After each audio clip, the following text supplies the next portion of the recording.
The celestial archive floated in the void between galaxies, a monument to civilizations long extinct. Its crystalline spire stretched across 3 light minutes of space, each surface inscribed with the collected knowledge of species that had risen and fallen over millions of years. Aliana pressed her scaled hand against the observation port of the research vessel Unified Dawn, her vertical pupils contracting as she studied the impossible structure. 17 expeditions, she muttered in her native tongue, her translator converting the clicks and whistles into standard galactic. 17 failures.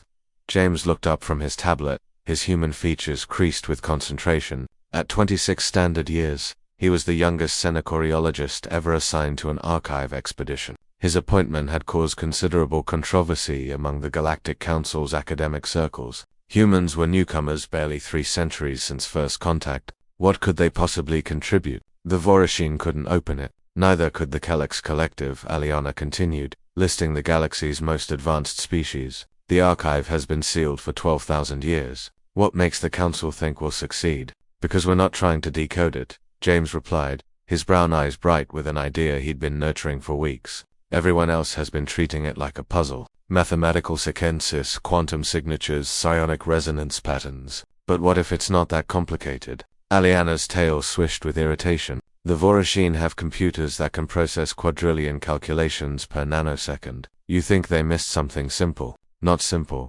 human. He stood and walked to the viewport, gesturing at the massive gateway that had turned back every attempt at entry. The bridge, as it was called, a shimmering archway of unknown material that connected the archive's outer shell to its inner sanctum. What if the builders wanted to make sure only certain species could enter? Species selection protocols would require not selection, recognition. James pulled up a holographic display, showing wave patterns. I've been analyzing the resonance frequency of the bridge's surface. It's not random. It fluctuates in patterns that correspond to something we humans are uniquely suited for. Before Aliana could respond, the comm system crackled. Captain Torvin's gruff voice filled the cabin. All personnel, we're making our approach. Dr. Aliana, Dr. Chen, report to the shuttle bay. The landing craft descended through the archive's outer field, passing through layers of protective energy that had remained active for millennia. The team assembled before the Bridge 6 researchers, representing 4 species, all armed with their respective civilizations' most advanced technology. The bridge itself was breathtaking, up close. 40 meters tall, its surface seemed to exist in multiple dimensions simultaneously, creating an optical effect that made Aliana's sophisticated eyes ache. In its center, a circular depression pulsed with faint light. Scanner readings, Captain Torvin demanded.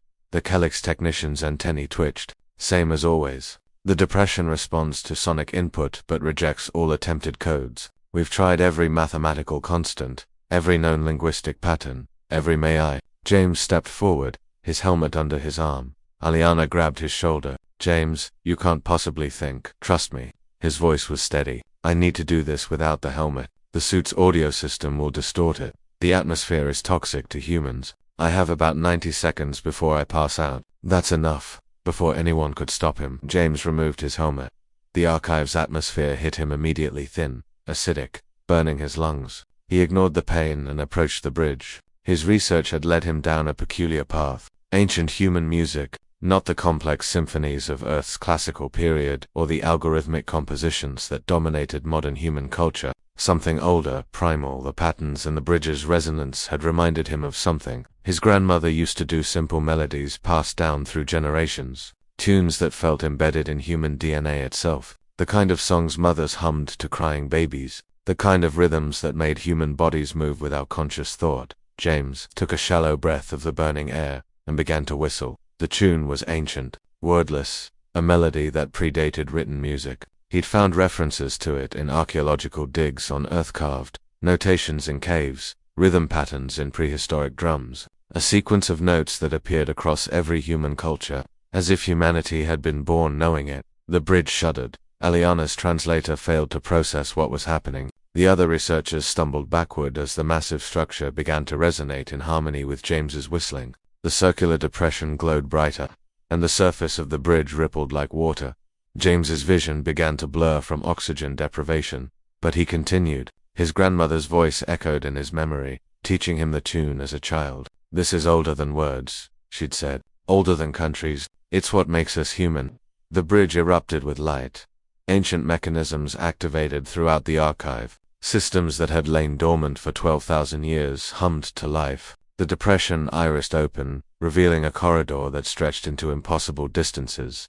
James collapsed. Aliana rushed forward, forcing his helmet back onto his head as his suit's emergency systems flooded his lungs with oxygen. She dragged him away from the bridge while the other researchers stood frozen in shock. Captain Torvin whispered, "How did you know?" James coughed, his eyes watering. "The builders," he gasped. "They weren't from this galaxy. The archive's construction dates back 12,000 years, but human fossils on Earth go back 300,000. What if they visited Earth? What if they encoded one of our songs, one of our oldest songs, into their most important structure?" "That's impossible," the Kelix technician protested. "Humans were primitive then, barely sentient." "Exactly." James pulled himself to his feet, leaning on Aliana for support. "They wanted something that couldn't be synthesized or calculated. Something that required organic memory, cultural transmission, the messy, beautiful way humans pass knowledge through generations. Not perfect digital storage, but something that survives through imperfect humans remembering and teaching." Aliana stared at the open bridge, her mind reeling. "They left it for humans. All along, they left it for you." "Or," James said, his voice gaining strength, "they left a piece of humanity here. A reminder that we were worth remembering, even before we reached the stars." The expedition entered the archive that day. What they found inside would revolutionize galactic understanding of the universe's history. But James never forgot that moment standing before an impossible door, armed with nothing but a melody his grandmother had taught him, proving that humanity's greatest strength wasn't its technology or its weapons, it was memory. It was music. It was the stubborn, beautiful insistence on keeping the old ways alive. Even when they seemed to serve no purpose, it was being human.